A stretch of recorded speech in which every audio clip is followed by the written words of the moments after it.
بسم اللہ الرحمن الرحیم۔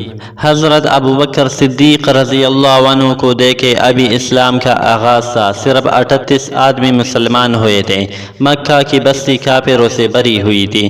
حضرت ابو بکر صدیق رضی اللہ عنہ حضور صلی اللہ علیہ وسلم کی محبت سے سرشار تھے۔ حضور صلی اللہ علیہ وسلم سے التجا کی کہ مجھے اجازت دیجیے کہ میں لوگوں کو اعلانیہ آپ صلی اللہ علیہ وسلم کی رسالت کی اطلاعات اور آپ سے فیضیاب ہونے کی دعوت دوں۔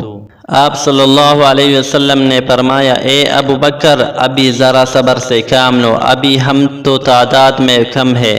حضرت ابو بکر صدیق رضی اللہ عنہ پر غلبہ حال طاری تھا۔ انہوں نے پھر اصرار کیا حتیٰ کہ حضور صلی اللہ علیہ وسلم نے اجازت دے دی۔ حضرت ابو بکر صدیق رضی اللہ عنہ نے بے خوف و خطر لوگوں کو اللہ اور اس کے رسول صلی اللہ علیہ وسلم کی طرف دعوت دی۔ حافظ ابن کثیر رحمۃ اللہ علیہ لکھتے ہیں کہ حضور صلی اللہ علیہ وسلم بعثت اس کے بعد حضرت ابو بکر صدیق رضی اللہ تعالی عنہ پہلے خطیب ہے جنہوں نے لوگوں کو اللہ اور اس کے رسول صلی اللہ علیہ وسلم کی طرف بلایا۔ مشرکین مکہ آپ رضی اللہ عنہ پر ٹوٹ پڑے، آپ رضی اللہ عنہ کو بہت پیٹا اور روندا۔ عتبہ بن ربیعہ نے آپ رضی اللہ عنہ کے چہرے پر بے تحاشا تھپڑ مارے۔ آپ رضی اللہ تعالیٰ عنہ کا قبیلہ بنو تمیم سے تھے۔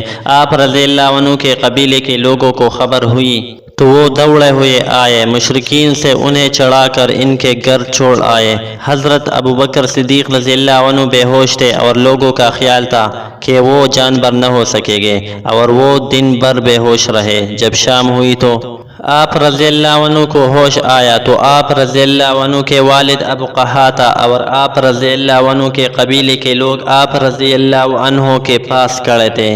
ہوش آتے ہی پہلی بات انہوں نے یہ کہی کہ رسول اللہ صلی اللہ علیہ وسلم کہاں ہے اور کس حال میں ہے۔ ان کے قبیلے کے لوگ سخت برہم ہوئے اور انہیں ملامت کی کہ جس کی وجہ سے ذلت و رسوائی تمہیں اٹھانا پڑی اور یہ مار پیٹ تمہیں برداشت کرنی پڑی ہے، تم پھر اسی کا حال پوچھتے ہو۔ ان عقل کے آندھوں کو کیا خبر تھی کہ ان کی خاطر سختیاں جیتے میں جو ذلت ہے وہ دنیا داروں کو پھولوں کے ہیج اور بستر پر بھی حاصل نہیں ہوئی۔ ان کے قبیلے کے لوگ مایوس ہو کر اپنے گھروں کو لوٹ گئے اور ان کی ماں ام الخیر سے کہہ گئے کہ جب تک محمد رسول اللہ صلی اللہ علیہ وسلم کی محبت سے بھی باز نہ آ جائے اس کا بائیکاٹ کرو اور اسے کھانے پینے کو کچھ نہ دو۔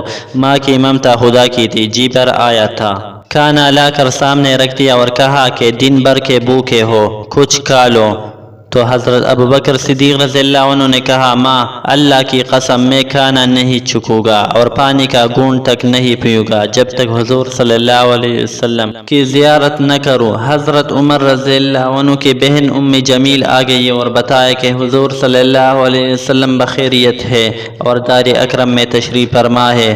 حضرت ابو بکر صدیق رضی اللہ عنہ زخمیوں سے چور تھے، چلنے کے قابل نہ تھے، اپنی ماں کا سہارا لے کر بارگاہ رسالت میں حاضر ہوئے۔ حضور صلی اللہ علیہ وسلم ان پر جھپٹ پڑے اور حضور صلی اللہ علیہ وسلم پر گریہ طاری تھا۔